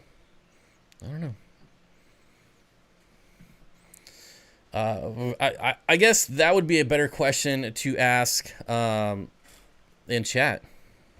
Like where is everyone in chat buying their stuff from? Live Aquaria, I've heard some real horror stories about Live Aquaria, but I've also heard people that are like, I don't have any problems with them. I remember going to Live Aquaria, and their fish were just insanely expensive though. So yeah, I don't know. I also don't like to talk about websites that I've never bought from, which is why, I don't really talk about Aquatic Arts. I've never bought fish there, but a lot of people have had really good experiences with them. But I have zero experience, so it's not one that just comes to mind. Like, I bought fish from the wet spot. Obviously Aquabid, you're buying from someone and not a company. These other places I've gotten fish from, so I'm okay with talking about them. I guess KG Tropicals, like, oh boy, I hope he's not watching, because I just shit the bed on that one. KG Tropicals website is definitely a place to go for other stuff. Select Aquatics. Greg Sage would be a really good person for some rare, like, live bears. Obviously his Odessa barbs are the best in the world. Yeah, I don't know. I've kind of been fortunate enough to where I have wholesale accounts, so I don't really shop for fish, and I can also get fish supplies for free. So I don't really shop for fish supplies either. Yeah, I mean, I hate to be that guy, but that's just the reality. But to be fair, this is also like 5 years of pretty hard work on YouTube to get to that point. So, I don't feel bad about it, but I've been trying.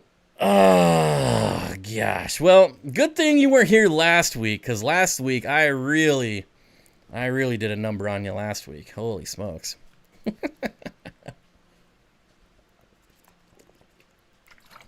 Oh man. I'm just kidding.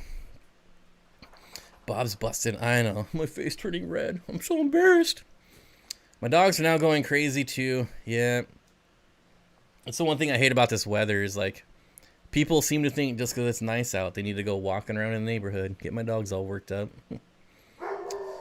Jeff Rapps owned it, but I don't know who owns it now. Yeah, Jeff Rapps definitely does not own that Tangled Up in Cichlids anymore, so.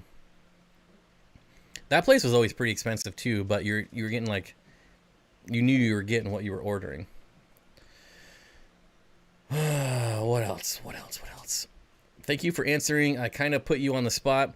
No, I don't really know that it's on the spot. It's one of those things, like, I just don't have a good answer for. Like, if you would have asked me that 3 years ago, or, even 2 years ago, I probably could have just, like, dialed off a lot of stuff, but John will remember this. The fish room is full of garage sale tanks. Oh my god. Ugh. Thanks, buddy. That was the spot too. Thanks. KD Tropicals for sure. Love their streams too. Dance fish, redfish, bluefish, lots of options. Well, KD Tropicals only for bettas, right? Bettas and Seachem filters. Oh man, boy. I remember that stream where I was just crapping on Seachem filters, and then John was like, "You SOB," and I was like, "Oh, I forgot you sold those." To be fair, I was crapping on hang on back filters, not specifically Seachem, but man, he's probably already unfriended me and blocked me. Dang it. Will blood parrots eat coolie loaches? Absolutely. If they can catch them, yes. Dog, enter chat. Bob, I found that Lowe's sells aquascaping rocks far cheaper than my LFS. Think it's bad for the hobby to buy from big box stores? No. There's companies that I try not to buy from, like Amazon. But Amazon... How did that dog get back? How did you get behind me? Amazon is, like, very deceptive. And cutthroat. I don't really feel like Home Depot is that way. But the best place is actually if you have, like, local landscaping places. Those places can be pretty cheap. Oh man, have you ever had to do tank musical chairs with upgrading multiple tanks to larger sizes? Um, Constantly? I thought that was just a normal part of the hobby. It was constantly moving around tanks. I thought that was normal. Dang it. Just noticed these things called glass belly guppies. Never heard of them. Chance bomb, yeah. KD Tropical's website is fishkeeping.com. Keepfishkeeping.com. Keepfishkeeping.com. Keeping fish / fish dot keeping :com. In retrospect, I'm going to nickname my dad Water Change. Sam Walton sold him a common pleco and Oscar, Bala Shark, and Angel and Tetras for a 35-gallon. Old boy was elbow deep about 5 years ago. Nice. Watching Arla freak out. Bob just had me laughing out loud. It was weird to see him behind me. Like, I don't know how he could squeeze behind there, but he certainly did. Didn't you, buddy? Didn't you? The last time I ordered fish food off Amazon was when they packaged it with my laundry detergent. Well, I mean, honestly, like, what's the big deal about that? I never understood that. I remember, what did I buy? I bought, like, a house cleaner. I don't know, like Windex or something. I don't remember. 409. What is it? It doesn't matter. But they put it in the same food as my bag, and like the lady behind me was like, those should be in separate bags. I'm like, they're both sealed. Who cares? Like, even if one leaks, the other one is still sealed. I don't care if it's in the same bag. And 2, mind your own business, lady. Get the back of the line. Jeez. So I don't know. I never understood the problem with that. Aqua Discovery with a $3 super chat. Thank you. How's it going? It's going well, my friend. Going well. You're the bomb, dude. Thebomb.com. KG Tropicals. Can you keep multiple betta in community tank, male or female? Well, he probably already unsubscribed and left, but I know that they do have a tank with a female sorority. I would say I would not advise keeping males in the same tank. I feel like most people would tell you that's a no-no. Magician Dog. I was a contractor for Home Depot for 5 years. They are ruthless, but that's how you win at the game and go nationwide. Yeah, I'm sure. The difference is for me with like Amazon versus like a Home Depot is Amazon will let you sell on their site and then they'll undercut you. They'll also charge you fees. They'll also go to other companies and say like, you have to sell this to me and make sure no one else can sell it. Like, we're not going to sell it if you allow anyone else to sell it. And I don't know. I don't like things like that. Whereas Home Depot, yeah, they have their Home Depot branded stuff. So of course that's not going to be anywhere else. But like DeWalt is sold there and in Lowe's. Like Home Depot isn't saying you can only sell this here. No online sales. I don't know. Amazon is just a dirty company in general. I have an order coming tomorrow from KG Tropicals. Love them too. Thanks for the super chat. Aqua Discovery. Chevy Fish. Not advised male or female. I would not advise beta sororities for beginners or even like intermediate fish keepers. Yeah, I don't know. Beta sororities are kind of those things where, like, I see people doing them. You know, they post the videos of setting up the tanks, and then they never post a video of an update of the tank. I feel like there's probably a reason for that, but I don't know. Yeah, we don't need to get into these big chain store debates. I still shop at Home Depot. Yeah, I mean, yeah. We need to. Well, I saw a hat. I remember who sent me this hat, but it was a make lumber cheap again hat, and I was like, man, I need that hat because the only thing I think about when I go to Home Depot is how is a sheet of OSB almost $50 freaking dollars? It's insane. Anyways, Try not to rant on that. Yeah. Anyways. Yeah. Moving on. Well, what have I missed here? What have I missed? Now that I've fully removed my foot out of my mouth. Thanks for the super chat.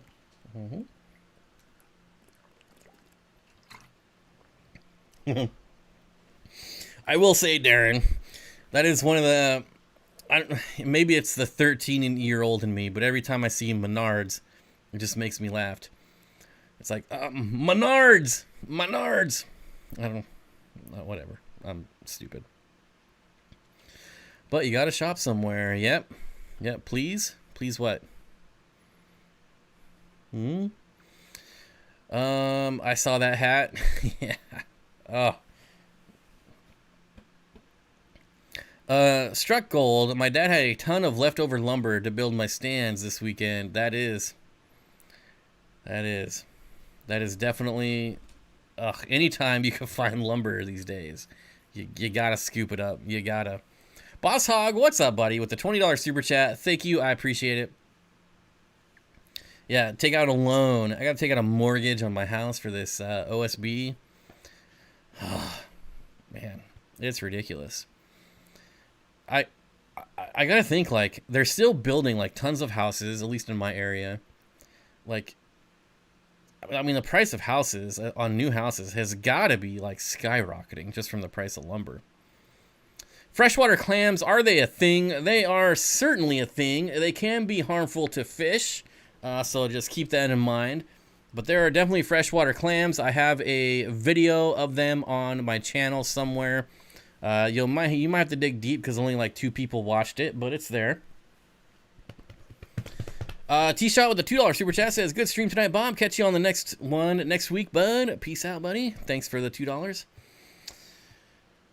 Mystery snails have laid multiple egg sacs above the water level. Do I need to do anything for them to hatch or just let them be? You just let them be. Well, so there does have to be a certain degree of humidity or they will dry out. But if you have like a top on your tank, then that's covered. Then you don't have to worry about it. But if it's an open top tank and you don't have a lot of humidity, they may dry out. Otherwise, they'll just hatch out and drop into the water, and then you'll have this disgusting alien egg sac on the side of your tank. I've always called OSB old. That's kind of funny. That is kind of funny. How often do mermaid crab crayfish reproduce? I don't know. So they're illegal here. So I don't even bother researching crayfish at all. Because they're illegal in my state, so I can never have them. Saw some clams at my LFS. Heard they were hard. I would not put clams in my tank. Forget about the fact that they can be harmful to your fish.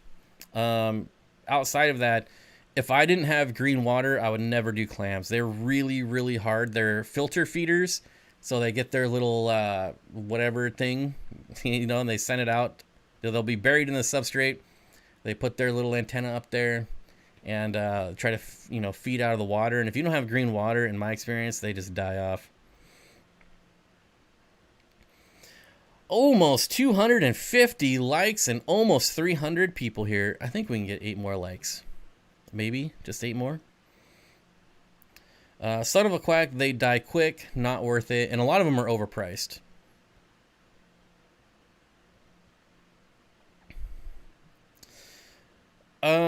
What else do we got? Open top tank plus mystery snails. It sounds like a rough time. It's definitely going to be a rough time. Is it at all even possible for Amano babies to make it in fresh water? No, mine constantly bury, and someone on Instagram said their babies survived because maybe they had crossbred with blue velvets. So I'm about 99.9% sure that it is impossible for Amanos to crossbreed with Neos. And I would be highly suspicious of someone who claims to be breeding Amano shrimp in freshwater tanks. I would be very highly suspicious. It could be It could be just his Neos are breeding and they're just clear. Like he could have a bad strain of blue dreams and they're just coming out clear so they look like a mono shrimp. I don't know. Something's going on there, but they're definitely not interbreeding. And I have never come across a mono shrimp breeding in full freshwater, like surviving. Overpriced. I know prices range, but they were like $5 each, and I live in California. Yeah, I would say that's overpriced for something that's going to die within a couple days. Just my personal opinion. And thanks for the likes. We're also over 300 people. 301, so no one can leave. We got to stay above 300. And 6 people just left. Local Facebook marketplace. Someone has 2 pallets of 37-inch 2x4s for $1 a piece. I might go get them all tomorrow. They're probably already gone. That's insane. I searched Facebook Marketplace, Craigslist. I quit doing OfferUp because OfferUp is just trash. Just straight trash. But yeah, I'm always looking for lumber nonstop. I want to do, I can't afford it, but I want to do live edge shelving in my fish room. But live edge boards are so dang expensive. But I think it would be awesome. But not going to happen. Maybe in a couple years. Maybe on my next fish room. Every time someone I've seen says, my Amano successfully grew out in freshwater, it was a case of mistaken identity. Yep. And especially when Amano shrimp are small, they do kind of look like blue dreams. I remember on one of my... it's going to make me sound like a complete noob, but I ordered a mono shrimp, and when they came, they were like a really, really like dark, but oddly like a dark pastel blue. And I was like, holy smokes, they sent me blue dream shrimp instead. I just scored because those are way more expensive. And no, I was stupid. They were a mono shrimp. So yeah, when a mono shrimp are small, they're blue, and so it definitely can be mistaken identity. K Stu with the $2 super chat says, great stream tonight. Ever had Congo tetras? I feel like I have, but I don't remember. I don't think so, but again, I think I have. Oh no, I was going to get some, but I didn't. So when my local fish store was still here, somebody dropped off like 20 Congo tetras. And I was going to get them, but ended up not getting them. I think that was it. Yeah, I think that was it. Cut down a tree while camping, boom, live edge. Well, I don't have any way to plane it. There are lots of issues there. It would definitely have to be flat for my fish tanks. Ghost shrimps, I rarely hear about when people talk shrimp. It's always cherry, neo, and Amano. How do y'all feel about them? Ghost shrimp are like a poor man's Amano shrimp. So will they eat algae? Yes, but very small amounts of it. Nothing like an Amano shrimp. They're also not as hardy as Amano shrimp. And yeah, so they're just not as popular. They're obviously not colorful, so they're not going to be as popular as Neos. But I'll be picking up a few hundred of them here next week just for my puffer fish. There he is, sneaking back there again. Oh man. Oh, sorry, buddy. Didn't mean to scare you. People mistake some types of grass shrimp as a mono shrimp. 300 people, 300 likes. We're dropping fast. The one person who said it was someone I trust, and it was extremely hard water, extremely... I would say, okay, if the mineral that made the water super hard was salt. Maybe. People mistake sometimes... Oh, I just read that one. But they can breed. I need to super glue my lids to get Amanos from not escaping. So after 3 escapes, never again. Really, I've never had a mono shrimp climb out. I've had Neos climb out, but they usually climb back in. Might as well get Neos and let a colony grow out. They'll beat the algae eventually. Yeah, I mean, honestly, I don't even think a mono shrimp, this is my personal opinion, but I don't consider a mono shrimps to be like a solution for algae. You know, a lot of people will be like, I've got algae, what can I do? They say, get a mono shrimp. I don't think they eat enough of it. It literally takes a huge army of a mono shrimp to tackle an algae problem. That's why in a lot of these like super, you know, top scale aquascape tanks, they have like a bajillion a mono shrimp in them. They don't just have like 6, they have hundreds. So I don't think they're very effective algae eaters myself, but that's just my personal opinion. People I trust are wrong a lot, including myself. that's good. That's a good one. Are you going to experiment with breeding your puffer? Nope. I remember when the first video came out and you were looking for information. If you're talking about my Mabu puffer, I really want to experiment with keeping more than one in an aquarium. But it would have to be like a pool, like a big above ground pool. And I just don't have the means to do that right now. But I do. I think it would be amazing. Because everything I've read about the Mabu puffer has been wrong. Like when I first got into puffers and started researching the Mabu puffer, like every single piece of literature was wrong. Like you go online and everyone says how just super hyper aggressive they are. And that couldn't be further from the truth. It's just not true. So they're not aggressive at all. And so they're like you can only have one in a tank. So it makes me really question on what else are these experts wrong about. I don't know.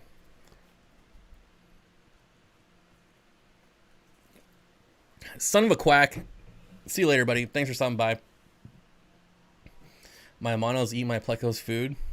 Yeah, monos they're very like, I want to say food aggressive. Like they will swim up and just snack, just grab flakes out of the water column.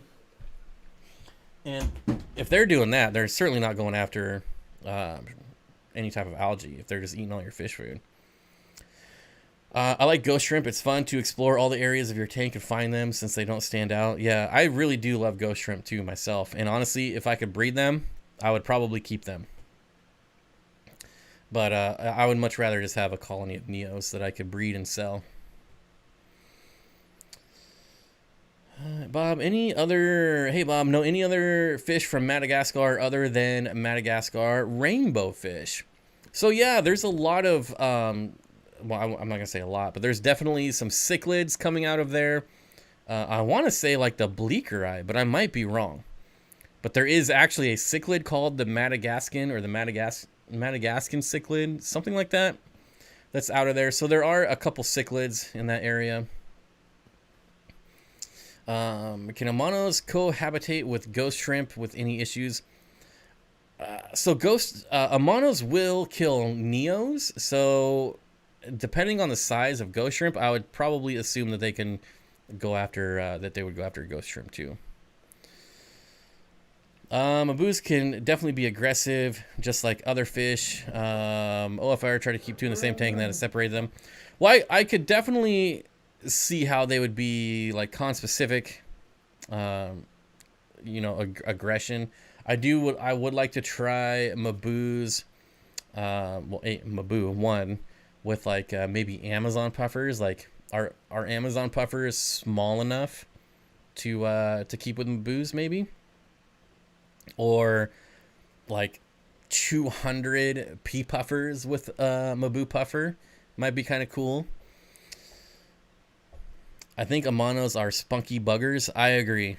I definitely agree. Like they're probably the most aggressive fish or shrimp out there, in my opinion.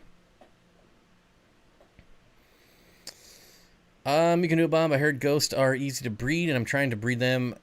I thought ghosts like Amanos needed brackish water. I'm probably wrong, but I thought that, but I might be wrong. Cool, I'll do some research on the Madagascar cichlid. Want to build a mock biotope of Madagascar someday. You got to do like a paludarium so you can get reptiles too, because there's some awesome reptiles in Madagascar. I'm telling you, that's like a dream trip of mine. Stream died? I don't know. It still says I'm live, so I don't think so. But I am about to kill the stream, so there is that. I think sometimes can be misidentified. They're apparently similar species, some of which are aggressive and not big algae eaters. That wouldn't surprise me either. Well, I wish I could go through and thank all the new members and super chats, but for some reason it's still not loading on my screen. So I still have no history. I apologize. We did get, I think, at least 5 members tonight, so thank you, everyone. I really appreciate it. And also all the super chatters, I appreciate it. And mods, lurkers, commenters, subscribers, and people that are unsubscribed. What are you doing here if you're not subscribed? Just hit the subscribe button.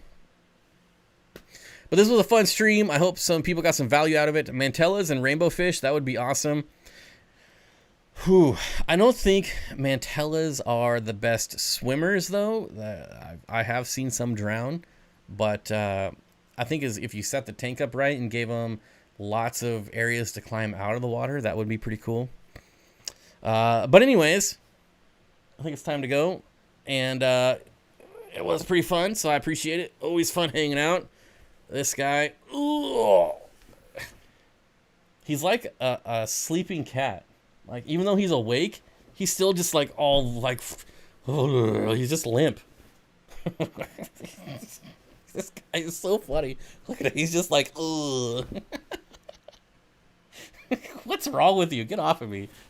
It's like a sack of potatoes over here. Anyways, I'm out of here. Thanks, everyone. And remember, members, Thursday morning, probably around 11 p.m. PST, we'll do the members-only stream. And don't forget, next week, Danny Does Life will be on the stream. And so that should be a lot of fun. So get your questions ready for her. And I'll see you all.